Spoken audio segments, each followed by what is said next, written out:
Bienvenidos a nuestra segunda sección de nuestra serie Cristología, la persona y la obra de Jesucristo, como parte de la primera clase de nuestro curso teológico. Ahora, a manera de introducción un poco más directa a nuestro tema, volvamos por un momento al inciso número 2, que ya mencionamos, que se desprende del texto que leímos de Mateo. Desde los días de Cristo en la tierra, se manejan entre las personas conceptos diferentes y algunos equivocados sobre la persona y la obra de Jesucristo. Y esto ha complicado bastante el que los conceptos correctos sobre este asunto sean dados a conocer al mundo.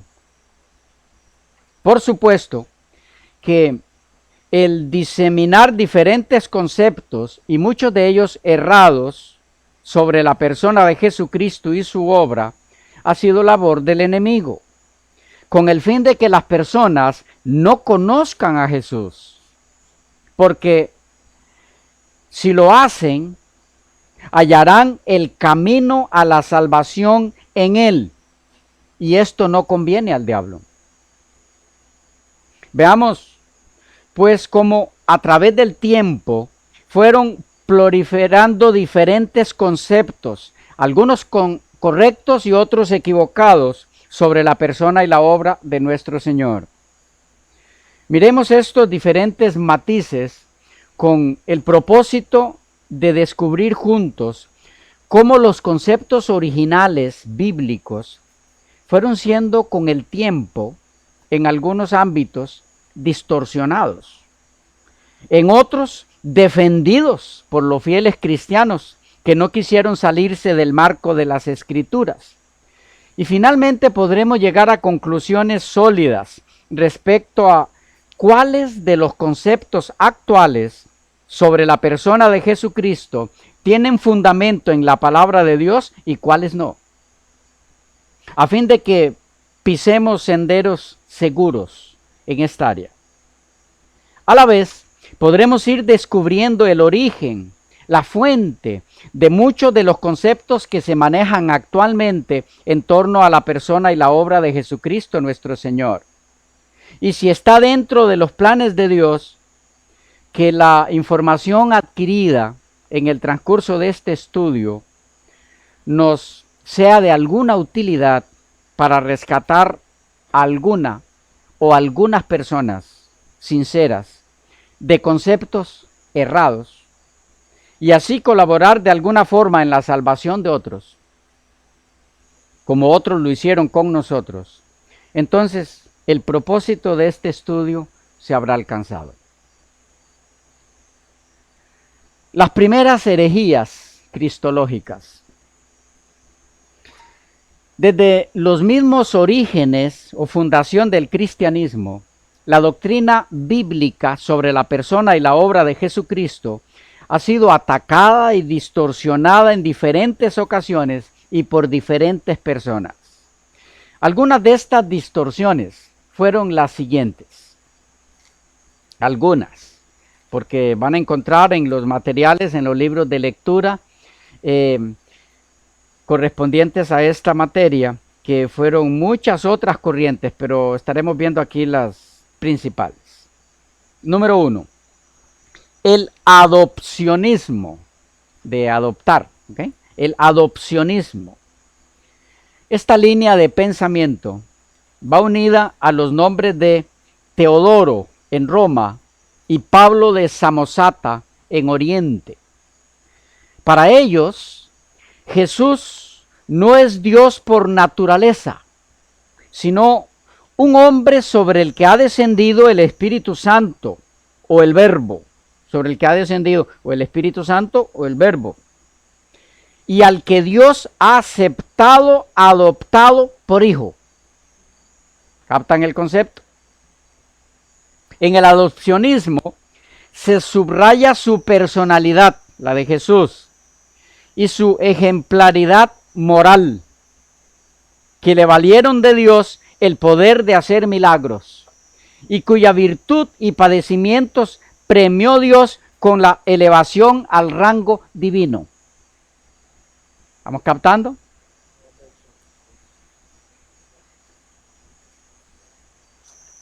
Eso era el adopcionismo, en síntesis.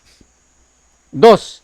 El modalismo. Ustedes pueden ir leyendo sobre estas diferentes corrientes, como les menciono en el libro de lectura que tienen para esto. Y allí encontrarán muchos detalles más sobre cada una de estas corrientes. ¿Ok? Yo les estoy dando la síntesis de cada corriente. Allá hay una pregunta o inquietud. Mi pregunta es en relación a este punto que menciona aquí del adopcionismo. Ajá. En la respuesta del texto anterior que vimos en el primer video de Pedro, como él responde, él dice, el Cristo, el Hijo de Dios, el Hijo del Dios viviente, Hijo de Dios. Podemos encontrar esa expresión refiriéndose a nosotros como hijos de Dios también, y somos adoptados en la familia del Señor, y también a través de su Santo Espíritu recibir poder para hacer milagros, en fin, lo que el Espíritu del Señor puede hacer en nosotros si nos disponemos.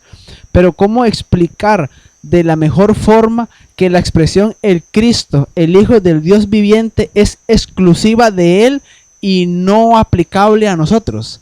En tal caso, siento que podría ser que tenían razón.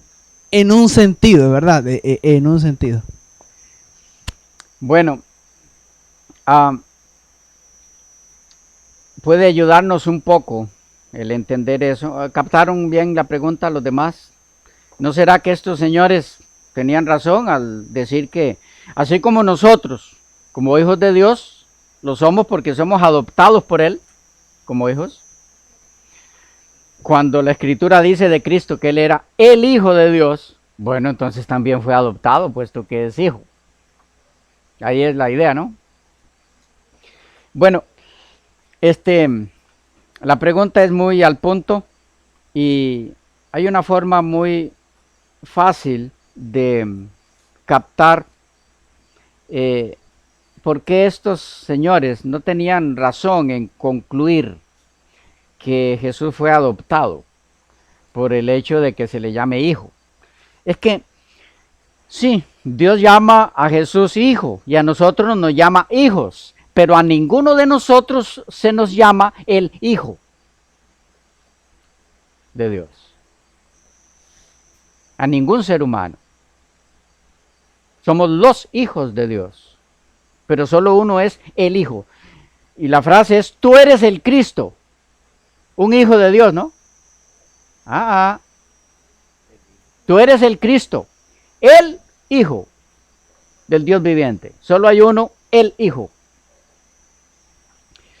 Que la relación padre-hijo, vamos a entrar en esto luego, pero que la relación padre-hijo es totalmente distinta entre Cristo y su Padre y nosotros y Dios, su Padre.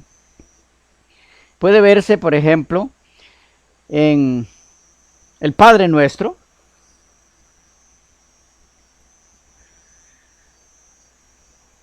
Vosotros, pues, está la instrucción de Jesús, Vosotros pues oraréis así: Padre nuestro que estás en los cielos. Se incluyó allí Jesús como hijo. Vosotros, ustedes deben orar de la siguiente forma: Padre nuestro que estás en los cielos. Pero él nunca se refirió a Dios como Padre nuestro. Ustedes refiéranse a él como Padre de ustedes, pero él nunca se incluyó entre esos ustedes. ¿Me van siguiendo?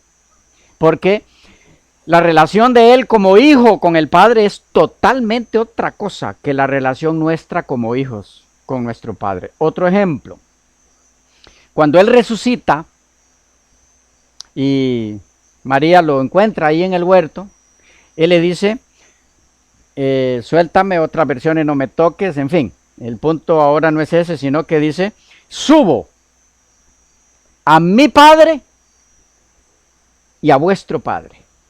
¿Por qué dijo eso? ¿Por qué no dijo él, ve y dile a los discípulos que subo a nuestro Padre?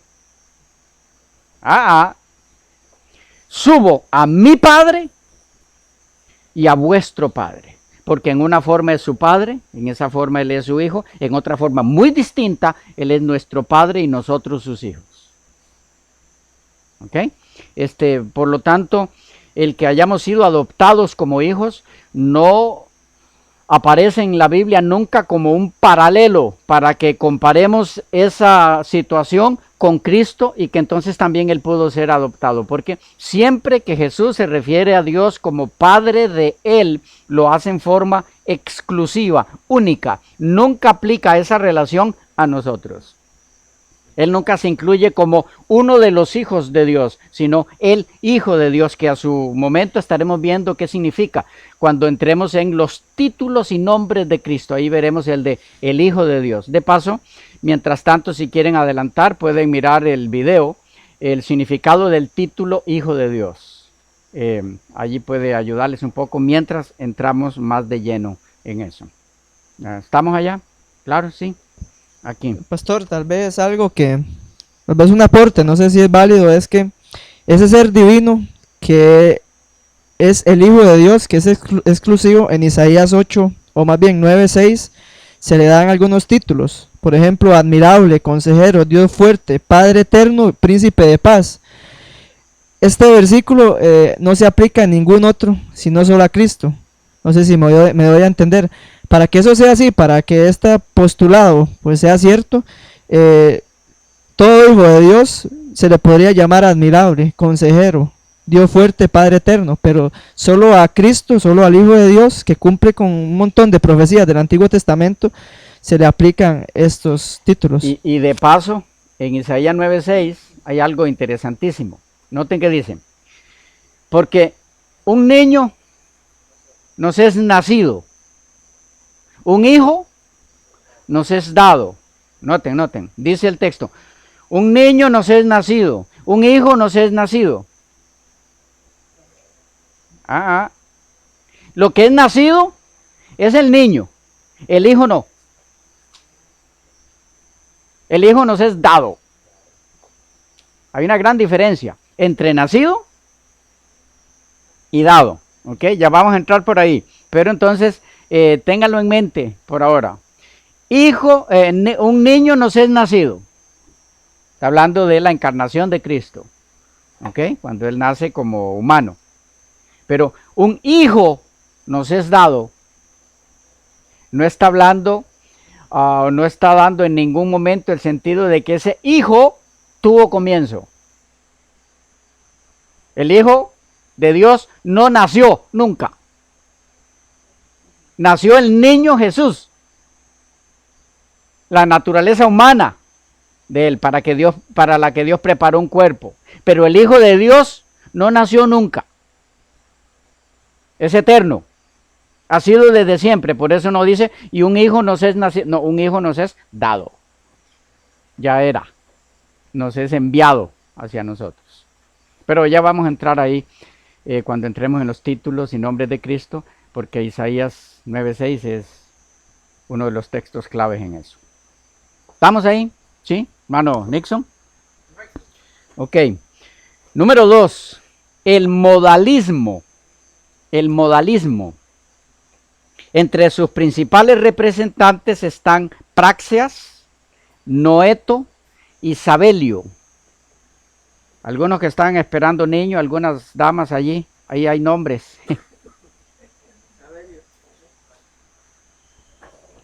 No hagan eso. Bueno, si a alguno les gusta esos nombres, bueno.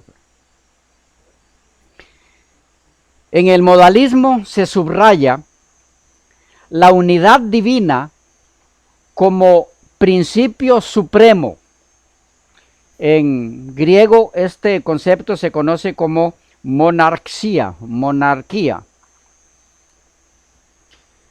Solo hay un principio divino y los nombres de Padre, Hijo y Espíritu designan más bien aspectos, modos. Por eso, modalismo. Bajo los cuales la realidad divina, radicalmente unitaria, se nos presenta. O bien, los papeles que la realidad divina ha ido asumiendo en la historia. Por ello, dado que Dios, único principio, se encarnó en el seno de María, entonces padeció y murió por nosotros. Y se puede decir, en el concepto del modalismo, que siendo Padre, sufrió por los hombres. Este último aspecto se conoce como patripacianismo. En esa misma línea de modalismo, en otros ámbitos culturales, por ejemplo Egipto, se hablará de los 3 aspectos temporales y transitorios de la única acción divina. En tal caso, hablar de la creación es hablar del Padre.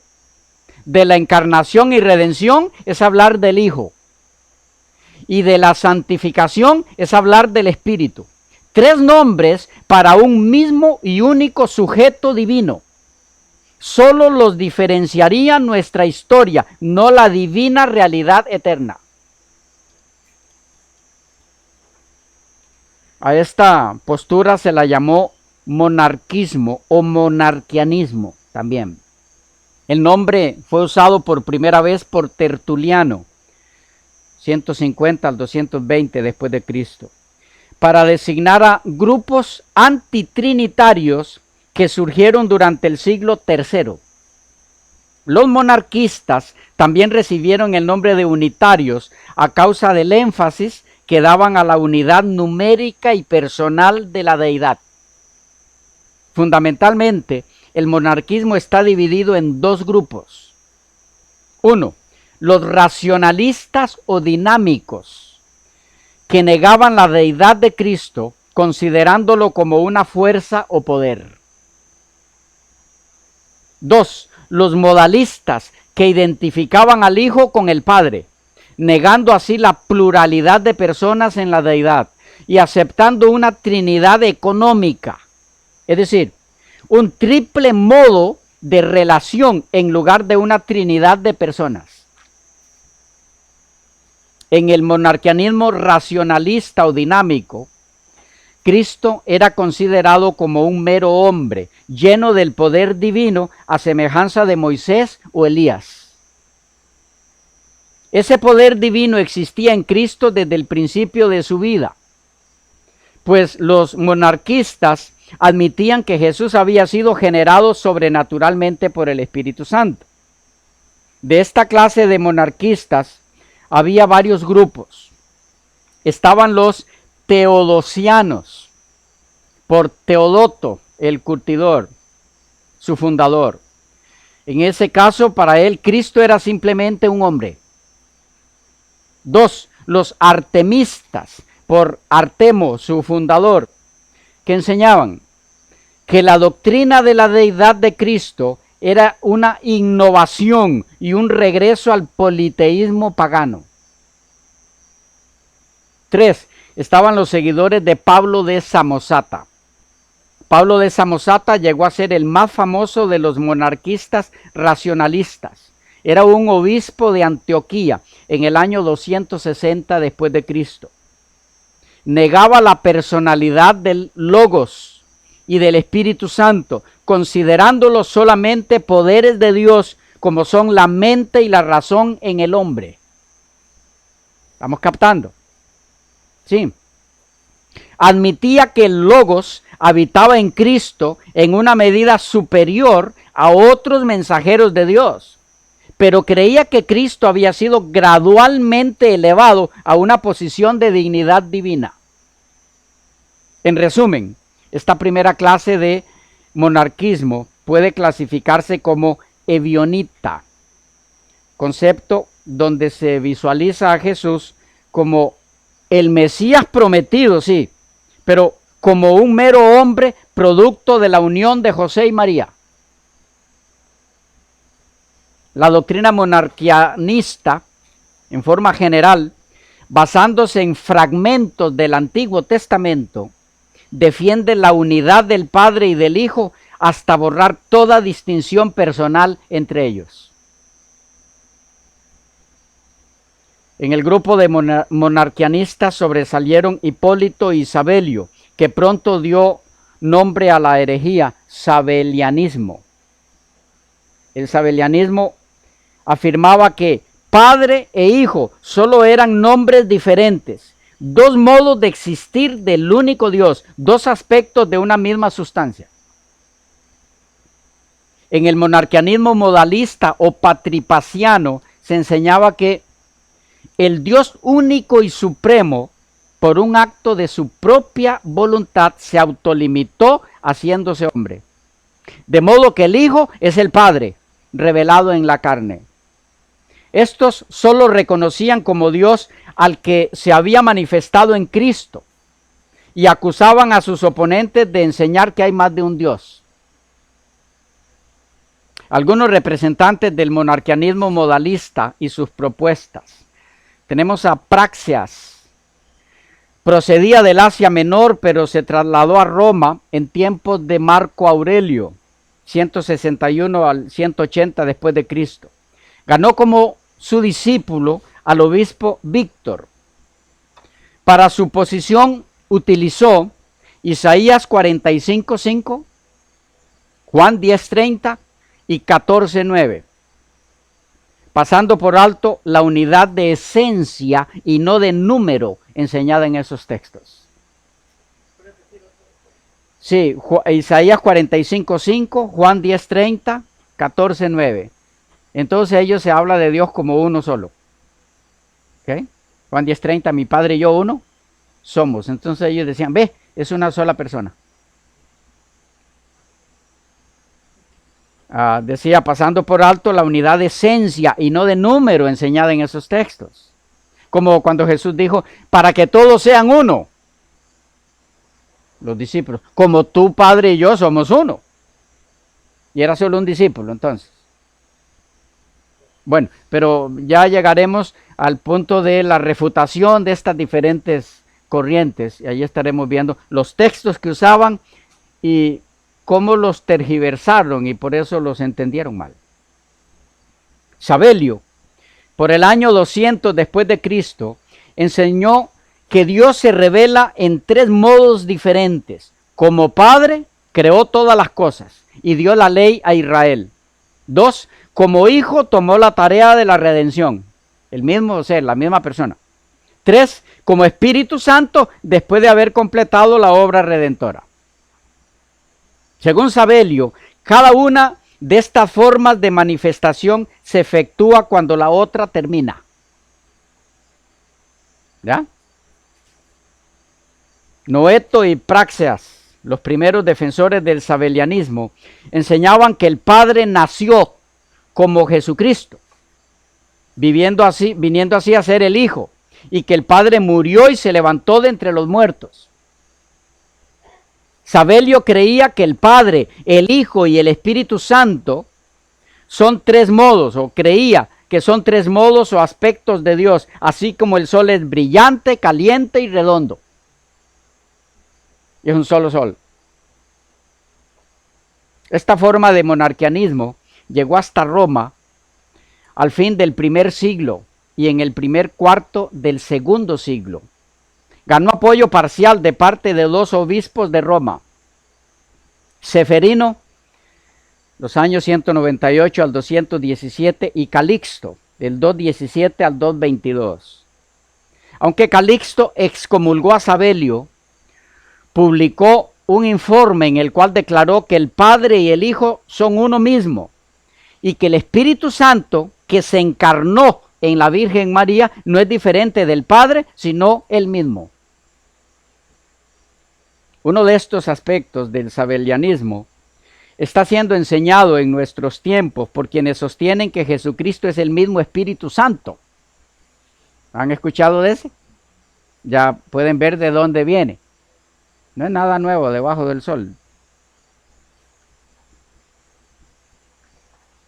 El monarquianismo vino a Roma desde el este y permaneció en varios lugares como en Siria, Asia Menor, Libia y Egipto por muchos años. Fue especialmente persistente en Egipto. Qué curioso. En Egipto. Otro de los representantes del monarquianismo modalista fue Calixto. Van a encontrar más de él en los materiales de lectura.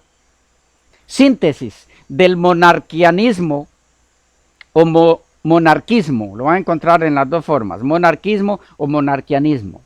Síntesis. Por querer proteger la unidad de Dios, cayeron en el error del unitarismo. ¿Captamos? ¿Cuál fue su problema? ¿Qué fue lo que no lograron comprender? Que la esencia divina es una, mientras que las personalidades que componen esa esencia son 3.